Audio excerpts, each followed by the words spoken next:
Hello, dear listening ninjas, and welcome to this, the 19th episode of the Gaytheists Manifesto Secular Media Group Podcast, the one true podcast on the intersection of the atheist movement and the LGBT rights movement. And I didn't come up with a good pun to end that with, so I got nothing. I'm your host. Damn it! Sorry, I'm so sorry for interrupting. I just need to know. How many times have I done it to you, honestly? No, but did you? Yeah, that's true. That's true. Did you script that, or is that just totally off the cuff? That's totally off the cuff. I'm good. Oh my god, you're an improv genius. I'm your host, Callie Wright, and I am joined today by my co-host Daniel Wolfsong. Oh, hi.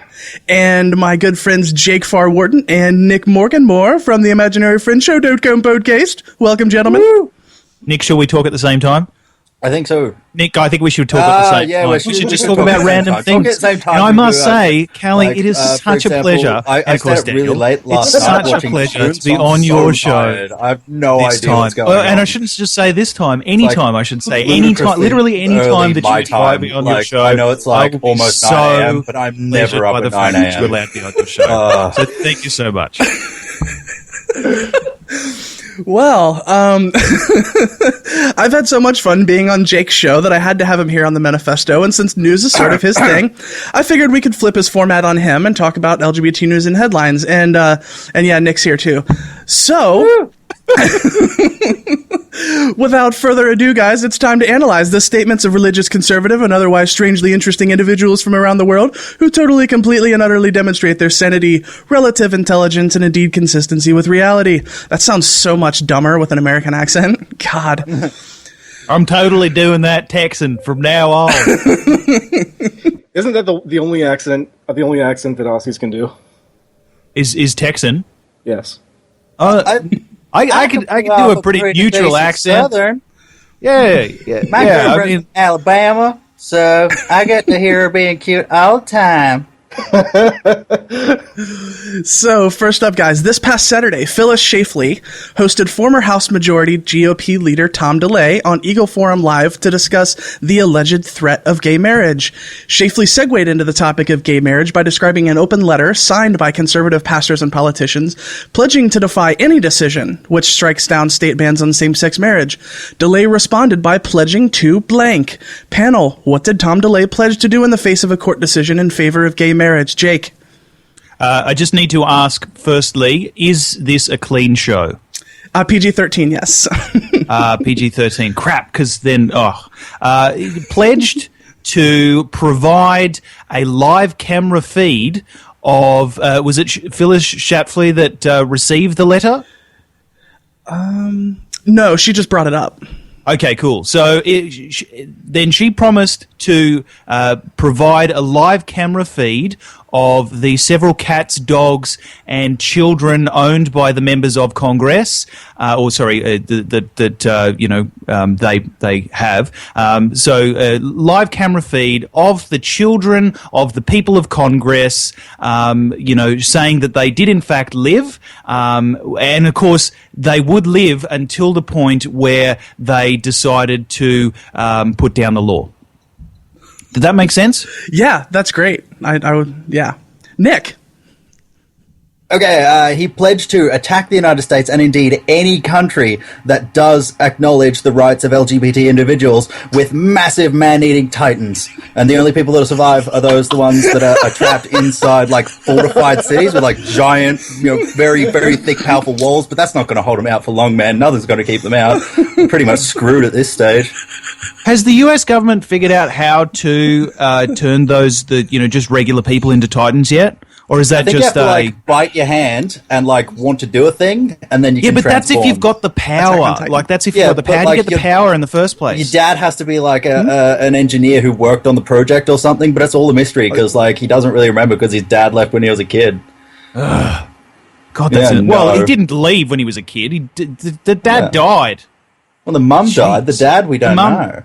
Oh, that's true, yeah. The dad just disappeared one day. Yeah, that's right. The plot thickens. Oh. And Daniel, what did Tom DeLay pledge to do if in the face of a court decision in favor of gay marriage?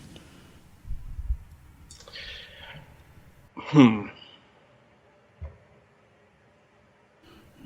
a shitty answer, by the way. Really shitty answer. I was going to say issue marriage licenses for animals and other wildlife. Good. Now, panel, former House GOP Majority Tom DeLay pledged to defy all 10 members of the Supreme Court. For those counting, there are only 9 justices on the Supreme Court. Proving his constitutional prowess, DeLay argued that, quote, it's not in their authority to write law by 10 unelected, unaccountable people, lawyers, and if this is a red line that we're drawing, if they rule against marriage, we will defy all of them. They are kind of elected, though, aren't they? Because they are picked by, but they're picked by the president and Congress. Right, exactly. So, and they are all elected officials. So by proxy, they are elected.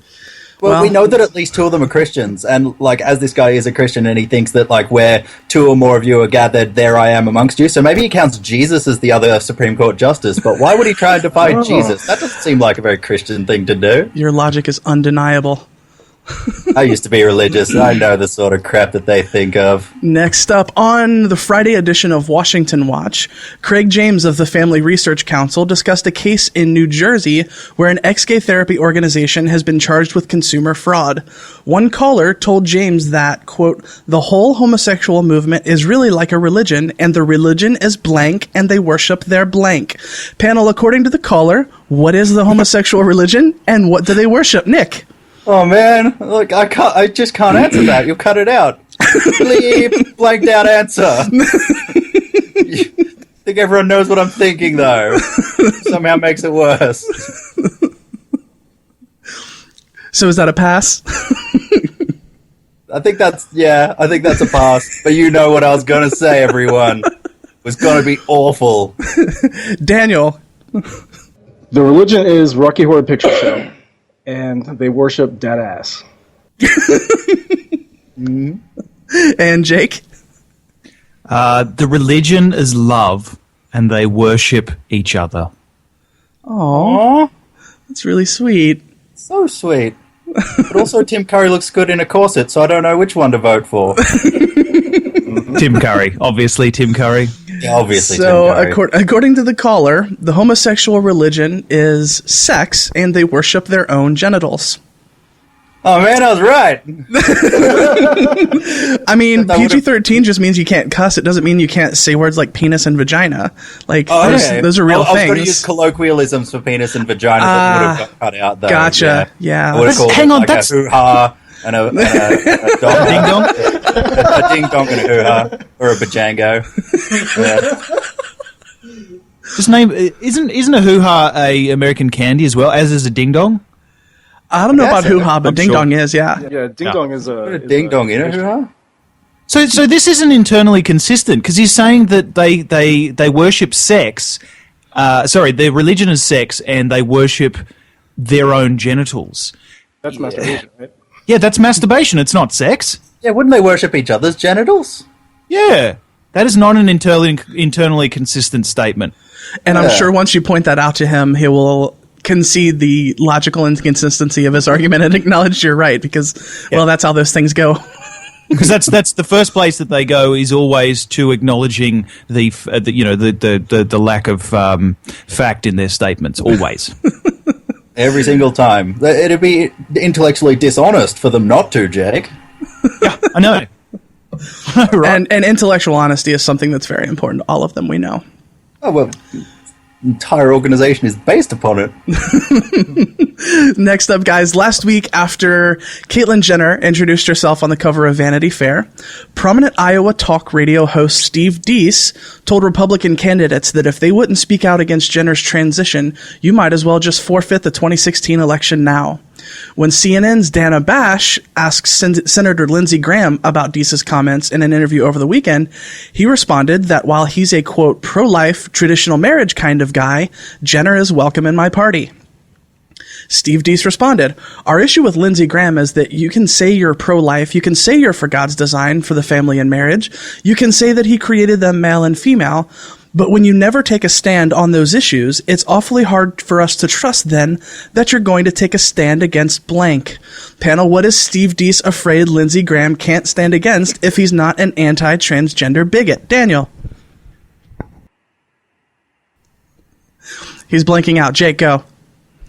Big gulp sodas from 7-Eleven, because they have far too much sugar for the ordinary human being, which basically means that there's going to be a significant increase in type 2 diabetes in everywhere except for New York, who have of course obviously they have outlawed big gulp sodas, so it won't happen there. But if Lindsey Graham does not take a stand on big gulp sodas, I mean, America's history, basically. So it's a health thing. Yeah, obviously it's a health thing. Nick, what do you think? I think what was the question? Just quickly, short version. What can't you trust Lindsey Graham with? If he's not going to take a stand against transgender people, what can you not trust him to take a stand against? According to whom? According to Steve Deese, conservative radio host. Nuts! Nicely done, sir.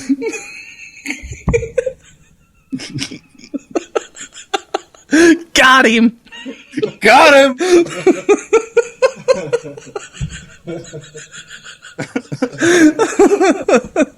Daniel, you got it. You got one? I don't know. The D's nuts one's going to be pretty hard to top. So, guys, the answer is radical Islam. Oh. Apparently, if you're not a total bigot when it comes to gender, you can't fight radical Islam. That, he said, is why he thinks in Iowa many people don't take Lindsey Graham seriously.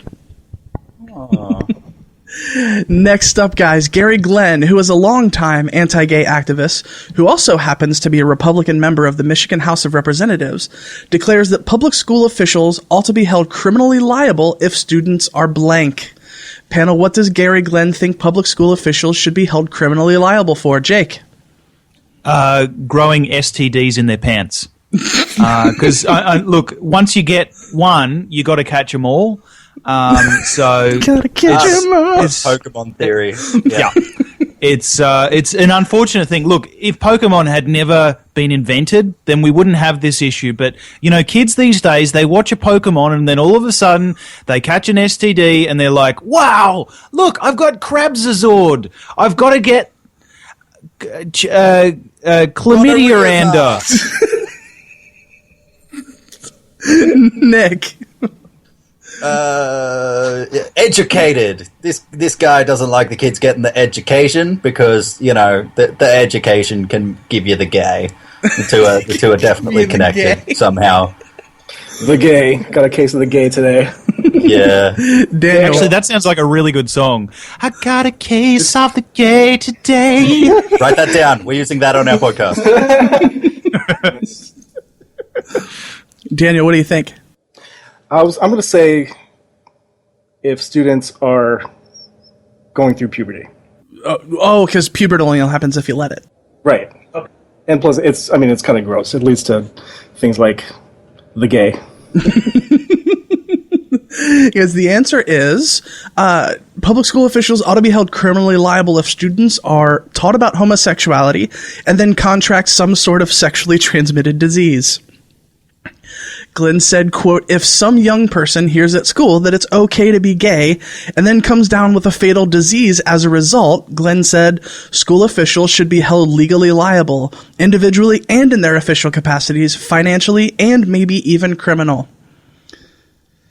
So I kind of got it right, hey? Yeah, oh yeah, you were totally right on. Yep. With treatment, though, there aren't many, fatal ones left, with treatment, so... Yeah, ultimately, the bad ones are ones that if you catch, if you get, then you end up living with. You don't end up dying from them because of antiretroviral. That's only if they don't stigmatize the people with said diseases, so that they don't seek treatment and allow their viral load to get too high and then die. So, there's only one cure for salvation. But he's guys. pro stigma as well, so of course. Yeah, he's pro stigma. Yeah. But you're totally right, Nick. I mean, there are things like HIV. You can effectively put into effectively remission. with a lower titer count, with long-term retroviral therapy, absolutely, you can put it into remission. And absolutely. And if you're in a relationship with somebody who is HIV positive, you can take a drug which will just mean that you won't get it. Just it's what is it, prophylactic? I don't know if that term. No, that's true. That's it. Yeah, it's a prophylactic. So you take it and you just don't get it. Yep. So basically, we can wipe out AIDS in one generation. But are you sure? Stigma. Nick? Yay, stigma. Right. Sure. Yay, stigma. in the human population, I think we have the potential to. Whether we have the ability to is a different story. Right. Well, it's diseases that mostly affect minorities and not rich white people. I think are generally diseases that we don't care a ton about. Unfortunately. Exactly. So to make this horribly depressing, next up, guys, Ann Coulter. Always fun when she gets brought up. Yeah. The far pundit and author Skeletor. Right, Skeletor. Yeah. Of the new anti-immigration book, Adios America, recently voiced her disdain for both immigrants and female voters on the radio show Free Speech with Gavin McInnes. While McInnes is himself an immigrant from Canada, he apparently had no problem bashing immigration from America's southern neighbors. McInnes also brought up women voters, prompting Coulter to share her position that blank. Panel, what is Coulter's position on women voters? Nick? Women voters should throw themselves under the king's horse. That's women's suffrage historical reference right there. Well, yeah, and the one woman in the room didn't get the joke. Sweet. I can't. I for the life of me at this second can't remember the incredibly important woman's name, which makes me just she was one of the suffragettes. No, she was one of the suffragettes. We'll just say suffragettes. Right. Yeah. That's what I was going to say. Daniel, what is Ann Coulter's position on women voters? That women should go into the kitchen and make her a sandwich. What kind of sandwich, though, do you think Ann Coulter would like? I'm going to say the souls of aborted children and illegal immigrants, apparently. With pickles, though, and on with dill rye, relish. or Chipotle mayo. Jake, what is Ann Coulter's position on women voters? They're great, but they should be dead. So, we like you, women voters, especially when you vote Repubs, totes, but when you don't vote Repubs, you deserve to die. You're close. Actually, Ann Coulter thinks that women shouldn't have the right to vote. She continued that while women should not vote, we can still write books, we can run for office. So my answer was I actually... think that Emily Davison would vehemently disagree. That's the suffragette. Emily Davison. Yeah. Emily Davison. Yeah. Nicely done. Yeah. My Google skills. Next up, guys, Ben Carson. Guy. I know, he's the best, isn't he? Yep. Ben Carson has a question for the LGBT community. The Republican presidential candidate and honorary Muppet was interviewed on CNN by Chris Cuomo. During the interview, Cuomo asked Carson about his assertion that the marriage issue should be left up to the states and compared anti-LGBT laws to those enacted by the states to segregate blacks. He said the case with same-sex marriage is different because being gay is a choice. He explained to Cuomo that he knows it's a choice because some straight people come out of prison gay. So, in sitting down with Fox News host, I can't remember his name, to discuss his candidacy, Carson revealed that he's been waiting an answer to a question. Panel, what question has Ben Carson been waiting on an answer for from the LGBT community? Daniel? Can men get pregnant when they have sex with each other? Yes. Jake? What is that amazing smell? Oh gosh. And where do you get it from? Nick, what is the question Ben Carson has been waiting on an answer for?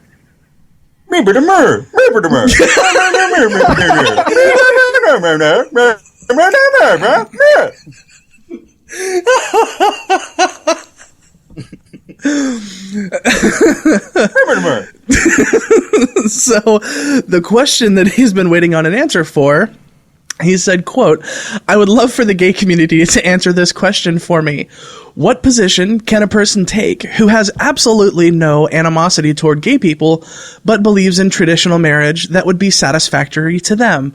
Very happy to compromise." Doggy style, missionary, reverse cowgirl, pretty much any of the ones. They don't go away when you allow other people to do them too, you know? Like, it's still accessible to you. Come on, man. And really, I mean, how traditional do Christians think that modern day marriages really are? They're a pretty far. That's exactly right. I mean, this guy doesn't sound like he's very exciting at all. I mean, he can just stick to the one or two that he knows. Leave the exciting ones to the rest of us. I agree wholeheartedly. Next up, guys, speaking of people asking intelligent questions, Fox News' Andrea Tantaros asked a very well thought out question on gender identity last week. Panel, what did Fox News' Andrea Tantaros ask about gender identity, Jake? Does it hurt when you fall from heaven? Because, like, you're an angel. Perfect. Nick? He said, "What does a rainbow feel like? I don't know." They look longingly into the distance. And Daniel, what did Fox News' Andrea Tantaros ask about gender identity? Please say who farted. Who farted? Yes. What's that smell? On the question of gender identity, who farted?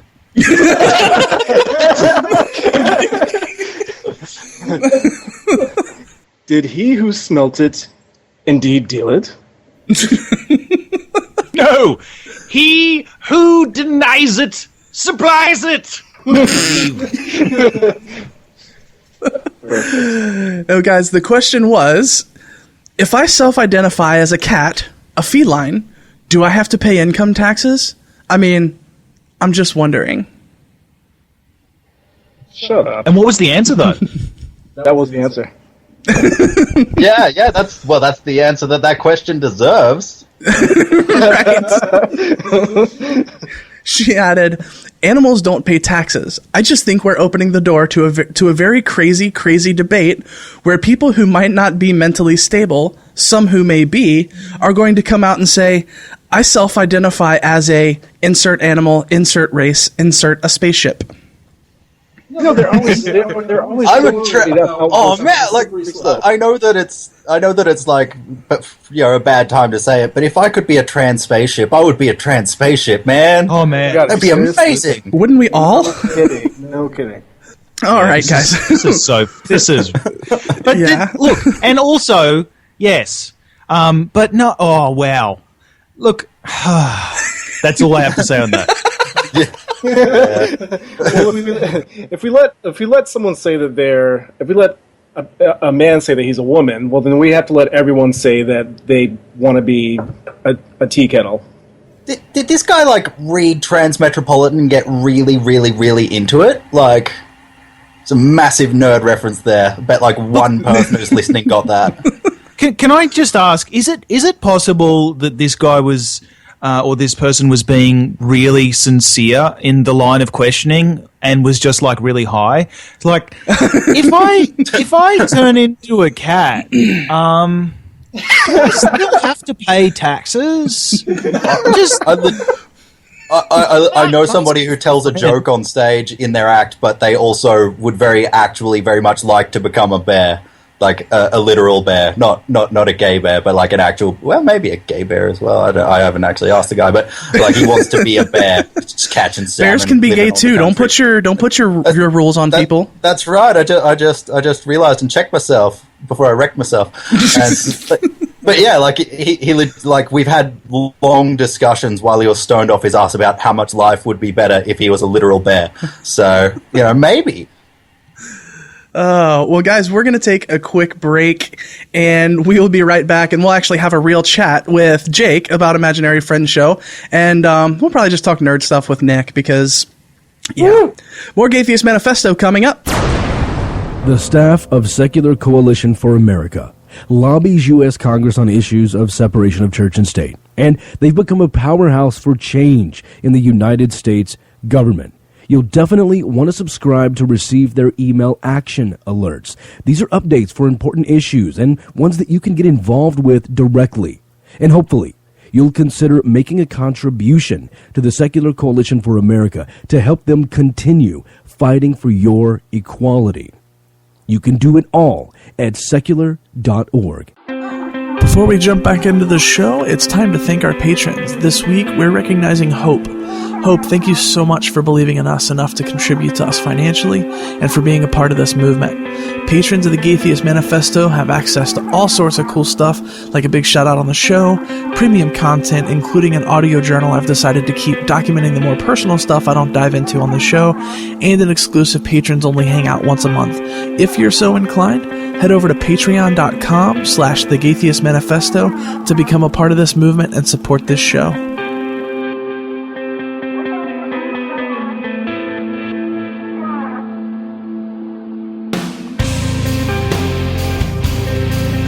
All right, guys, welcome back to the Gaytheist Manifesto. Joining us is Jake Farr-Wharton and Nick Morgan-Moore.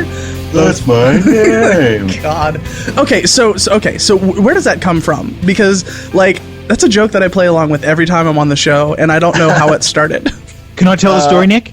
Yeah, you tell it. Okay, so one day he was up on stage and he said, "Oh, hi, I'm Nick Morgan-Moore." Sorry, I should say Nick Morgan-Moore is a comedian. So he's up on stage and he's telling jokes and stuff. And he says, "Hi, my name's Nick Morgan-Moore." And some really, really obnoxious heckler shouted out, "Is that really your name? That can't be really your name. That's like 3 names. That's ridiculous." And all of them are first names, basically. You know, like I've totally heard of a person with a first name that was Moore. So like you've got 3 first names, and you know, look, as the saying goes, you can't trust people with 2 first names. Well, you can trust people with 3 first names even less. And he's like, "I'm Nick Morgan-Moore. That's my name." And the heckler was just like, their head literally exploded. We don't know just what chemical processes. Yeah, we don't know what chemical processes that guy went through, but his head literally exploded. It was all over the news, and now it's just blew his mind. Yeah, you'd almost literally say that, and so like it was all over the news, and all of a sudden in Australia, Nick became famous. He's been arm wrestling with Hugh Jackman whilst singing songs from Les Miserables, yeah, like so that's basically the story. That guys. And that's basically his catchphrase now. He has no choice but to say it because literally crowds will not recognize. And the funny thing is, there's at least one head explosion in every single crowd. It's amazing. It's amazing. It's usually because my jokes are so visceral. Like I've got some really visceral jokes in my stand-up. That whole story there was a lie. Jake was just lying. Actually, the real answer is we had a guest on and their Twitter wasn't their name, and I was just totally rubbing in that I got like my Twitter is actually my name. But the other part to it is that like every single time that I meet a comedy promoter, they're like, and I introduce myself, they're like, "Nick Morgan-Moore, that's such a good stage name. How did you get that stage name?" And I just go, "That's my name." So yeah, that's the other part to it. Like I don't need a stage name. Like right. I was given the best name already. My story was so much better, Nick. Seriously. Yeah, I'm just going to go ahead and believe Jake's story. We're just going to roll with Jake's story. Yeah, where'd you get that little scar on your chin? Oh, I was wrestling a shark one day, and a crocodile came up and bit me on the face. Yeah. What a dick, right? Seriously, this guy's actually not on my chin; it's beside my left eye. But anyway. So Jake, talk to me about Imaginary Friends Show. I know probably like half of the listeners to this show like found out about me from your show, but for like the 2 people that didn't, go for it. Okay, well, so it's a show about stuff. That's a good start. What do you want me to say? I don't know what to say. No, we do 2 shows a week, or 3 if you're a patron of the show. So the 2 shows a week are basically the first show of the week. Generally, it comes out on a Monday in Australia, which is a Sunday in hell, otherwise known as America. And that's a quiz show, very much like, if not exactly the same as, your format stealer, this episode of the Gaytheists Manifesto. The second show is more of an in-depth discussion of news, current affairs, and regular affairs between men, women, women and women, man and man, and donkeys and horses. Some interesting stuff comes of that. But yeah, so basically, mules, isn't it? You got a mule? No, I think a mule is a donkey and an ass, isn't it? Oh no, you might be right. No, yeah. What happens when you cross a zebra with an ostrich? Oh, a Zostrich. Zostriches, delicious. Oh wow! Up in a pan, perfect. That's basically the show. We talk about zebras, and no, we don't do any of that stuff. It's all very serious. There's no comedy ever, not onch. Jake invited me on because of my in-depth knowledge about everything and 0 digressions. He doesn't let me go on any tangents. Yeah, it's cracking the whip constantly over there. Yeah, he's a terrible person. But he's got beautiful mustaches above his eyes that join up in the middle. Nick, I'm going to use that from now on. Anytime anyone questions my monobrow, I'm going to say, look, I'm Italian, okay? I have a mustache downstairs and a mustache upstairs. Okay? But so that's the show. It's a discussion of news, current affairs, politics. Basically, we take a lot of really hard to digest stuff, whether it's news from politicians, news from the media, etc. Stuff that's either awful or just plain really hard to understand, and we break it down in a way that's easily accessible. So in the quiz show, I ask questions based on regularly science, hard to digest science, hard to understand politics, and horrible statements from religious and conservative, etc. people, and we basically bring it to light. We inform the people whilst making them laugh, and I think that really makes the information as accessible as humanly possible. That's a lie. In that, that's what we aim to do. It's not really so you understand. Right, yeah. And then Nick just talks about anime for 45 minutes. Right, which, yeah. Well, and that if I've gotten nothing else from being on Imaginary Friends show several times at this point, I am now super into Attack on Titan. Oh, yeah, and that's all we can ask for. Really? Right. That's all we can ask for. That's a positive result. Yeah, so if nothing else, I mean, to say nothing of friendships and personal relationships and a broader view of politics in the world, and like none of that stuff matters so much. It's more like I found a new TV show, so that's good. Yeah, absolutely. Yeah. and Daniel, I hear that season 2 is coming out fairly soon. I heard you say that you got volume 1. Volume 2's better. Okay, volume 2's better. Yeah, I agree. I agree with you. I have seen it. I haven't seen it I don't have it on Blu-ray yet. Yeah, I felt the build-up of season 1 was just perfect. I think that was like anime at its finest. The desolation, the despair, and then the exactly. And yeah, I really felt that like the turnaround mid-season, season 1. Oh, that was just one of my favorite moments. I'm not giving away any spoilers. Everyone just go out and watch it. Yeah, seriously. Well, I think it's even on Netflix. Yeah, and that's where I found it, because I mean, if we're gonna go ahead and talk about this, so like you said something about it once, and I was looking for something to watch really late at night, and I was like, oh yeah, Nick said something about that, like I'll give it a shot, and I ended up watching almost the entire first season in one night because I was just like, I can't stop. Yeah. Yeah, you have to. You have to. A few years ago, I actually got into anime because of Neon Genesis Evangelion. That was the one that got me into it. But the thing is, it set the bar so high. Now I've got I'm really I'm not super picky because there's a lot that I like that aren't up to that level of depth.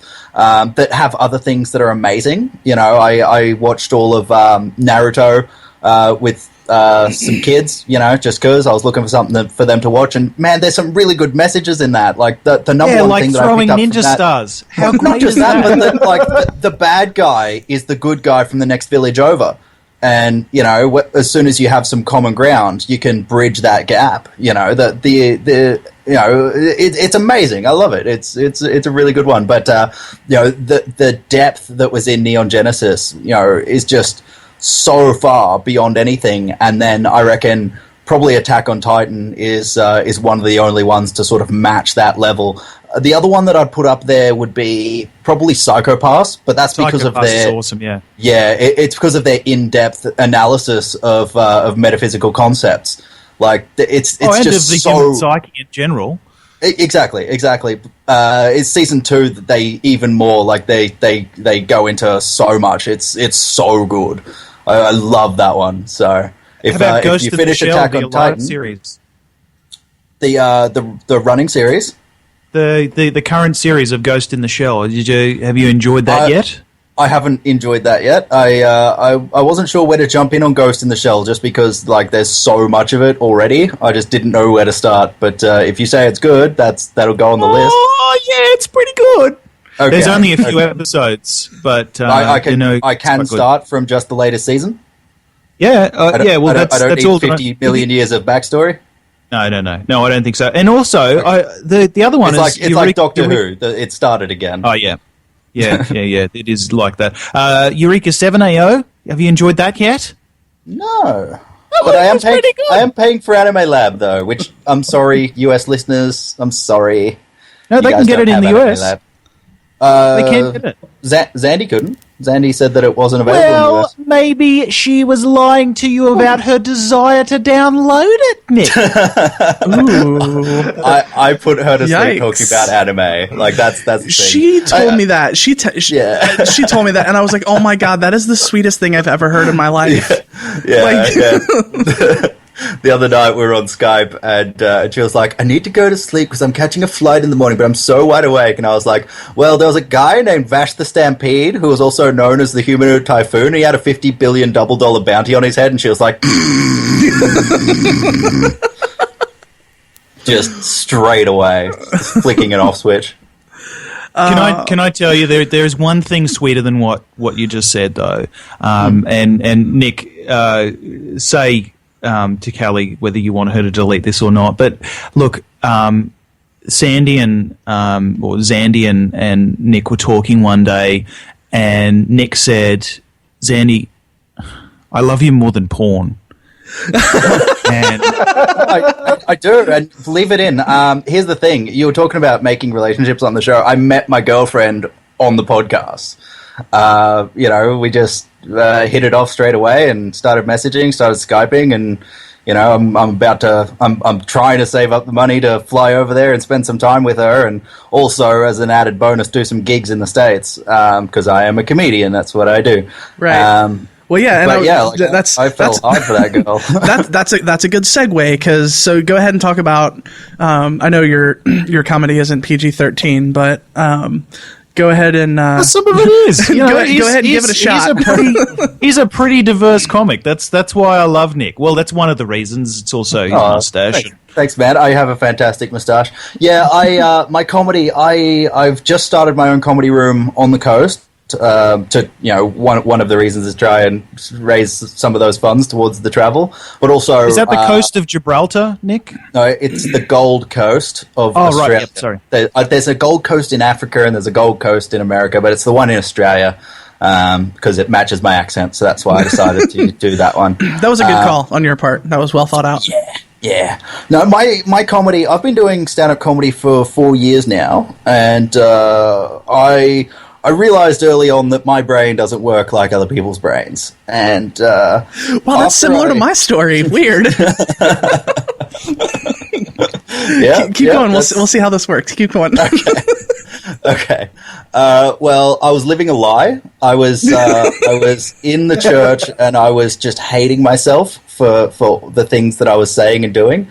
This is true. Like, I got saved at a young age. In Australia, they're allowed to send chaplains and missionaries into your school to preach at you, and they convinced my older brother that, yay, Jesus, and he's still a pastor, although he's not running his own church at the moment because his church backstabbed him. That is literally a true story, by the way. They walked in to his class, and they're like, yay, Jesus. And his brother was like, okay. That makes total sense. I never thought of it that way. Jesus, I never thought, oh, gosh, yay, Jesus. I just wish they had have told me sooner. Pretty sure it was actually he did it for a girl, but they're not together. But anyway, that's not my story to tell. That's his when he eventually leaves. But yeah, I was in the church because my older brother started taking me, because in Australia they're allowed to come into your classroom and preach Jesus at you.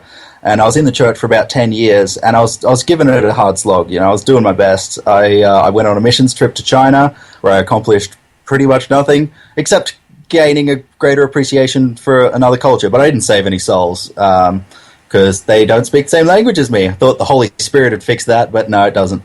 It's also important to eat McDonald's in just about every country that. That's true, and they do deliver in China. You can just call them up, and they'll run it. They'll drive it over to you, where you're staying and give it to you, and it costs like the same amount of money because money's like free over there if you're white. So good. Like, if you got an Australian dollar, you can live over there for 6 months. It's amazing. But I'm digressing too hard. I was in the church, and I was trying to just be, I was doing my best. I was doing my absolute best, and I felt like I was getting nowhere. I felt like it all started coming apart for me when I was working in the church for like 40 hours a week as an intern pastor. That was so that they didn't have to pay me. And I didn't have enough money to buy food. And I was being given food from the homeless shelter that they weren't going to give to the homeless people because it was too far out of date. And I got really sick from eating out-of-date food. And I went in to talk to the pastor about my grievances. And a person in the church came in, like, while I was having my meeting with the pastor, and, like, gate crashed the meeting. He's like, yeah, well, Jesus kept all, come on in. And this guy, talked about how God was telling him to go on a missions trip. So the pastor gave him his endorsement. The guy went around the church, asked everyone for money, and then spent it all on meth. And Wow. meanwhile, I was in a really, really shitty position. I was like, oh, the leading of the Holy Spirit is bullcrap. You're just giving yourself permission to do whatever you want. If a good person is listening to the Holy Spirit, he'll do good things. And if a meth head's listening to the Holy Spirit, he'll spend all the church's money on meth. That's how this works. It's made up. And so I left the church, and I spent a few years just doing a lot of self-reflection. And, it took me so long. I was so deep in it. It took me years to deprogram myself. But eventually I started...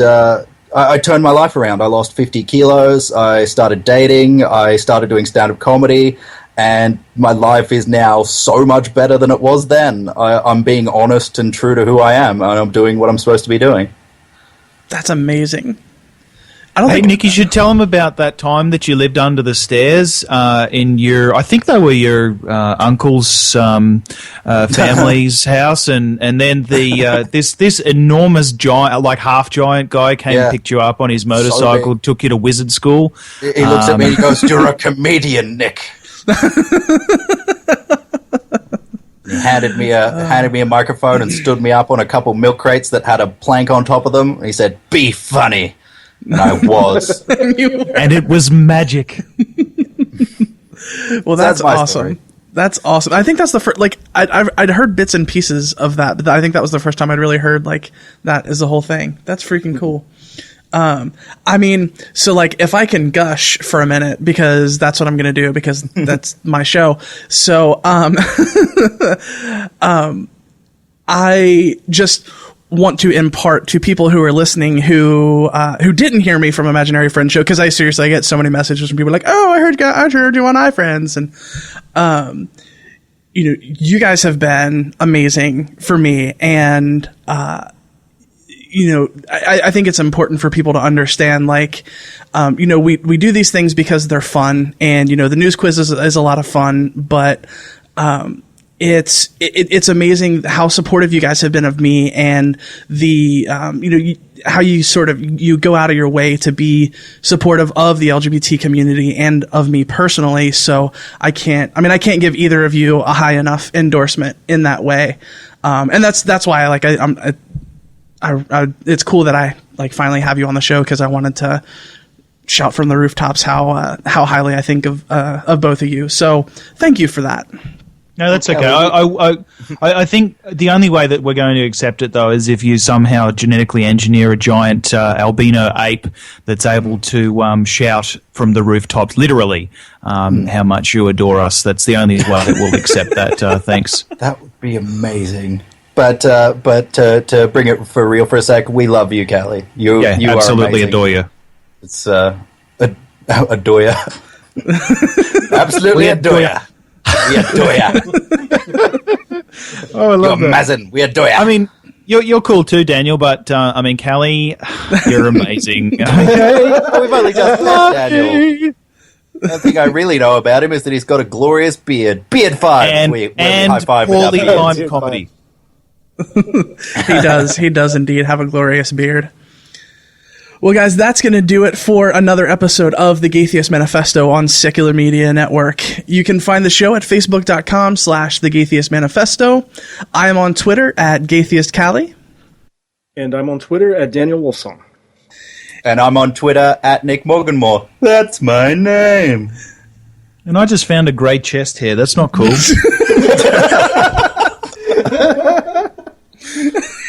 I'm on Twitter at Jake Farr-Wharton.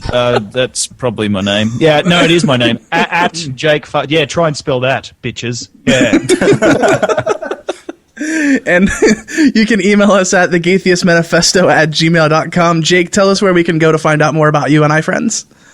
imaginaryfriendsshow.com or .com, depending on how you intend to use the internet. Properly or not properly. Got it. And how you syllable. Yeah.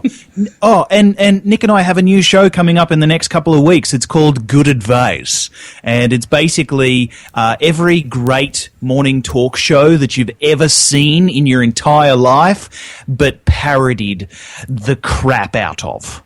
Mm-hmm. Oh, I'm so excited for that. You will either vomit in rage or happiness. We're not or both. Entirely sure. Yeah, well, or both. That would be some pretty coloured vomit. Nick, tell us where we can go to find out more about you and more about your comedy. You can find me on Twitter at Nick Morganmore. You can find me on Facebook. I have a comedian page. It's also at Nick Morganmore. And I have a YouTube channel. I'm going to be starting a vlog channel again in the next couple of weeks. I'm focusing on getting this new podcast started, but also I'm going to start a vlog channel because it's going to come together. I'm going to get overseas to be with my sweetheart and also to do some comedy. So I'm going to be running a vlog show while I'm traveling. So I want to get it started and established before I go. And that'll be on YouTube at Nick Morganmore. That's my name. It's such a good name. Like it really is. It honestly is. I didn't have to fight for it anywhere because like I'm the only Nick Morganmore. But so it's perfect. Well, Nick, when you do your vlog, you've really got to prepare to walk out of the room. Say, oh, I got to go take a vlog. Yeah. Sorry, guys, just have to drop a vlog. I got to drop a huge steaming pile of vlog. I'm so backed up. Get the cameras ready. Got to get this vlog out. It's 10 Curix. Well, Daniel, thank you for being with me this week one more time, my friend. Sure, my pleasure. And Jake and Nick, thank you guys again for everything that you do, for how awesome you are to me, and for just being awesome people. I love you guys. Well, we love you too, but also, wonderful. Seriously, why have I got only one grey chest here? It doesn't make sense. That's a mystery. I mean, they make dye. I mean, you can dye it. Ugh. I'll just pluck it. No, I mean, that works too. But then, like, I don't know. Don't pluck it. Then I guess that leads me to ask, how hairy of a man are you? Not at all. Not at all. So if you pluck it, it might look weird. I mean, it's like an empty spot. Nick, I'm bald. I am incredibly hairy. It's like the only part of my body that doesn't grow hair is my receding hairline. He's legitimately been mistaken for Bigfoot in Australia, which is known as the Yowie. And the reason that they call it the Yowie, of course, is when you see Nick naked, the only thing you can say is Yowie. Well, I think I don't think there's anywhere to go. I mean, we from can there. keep going forever. We just have to cut it mid-word. Just like a mid-word. Exactly. Next word that I say is going to get cut midway, like onomatopoeia. There's no easy way to say that, Nick. There's no easy way to say that. Oh, that was a good reference. And before we go, I want you to know that if you're lost, if you're hurting, if you're scared, if you feel like no one cares and no one understands, you need to know there is a community out here that cares about you, loves you, knows that you're capable of amazing things and that you are worthy of love. If you're struggling, please don't be afraid to reach out. This is the Gaytheist Manifesto.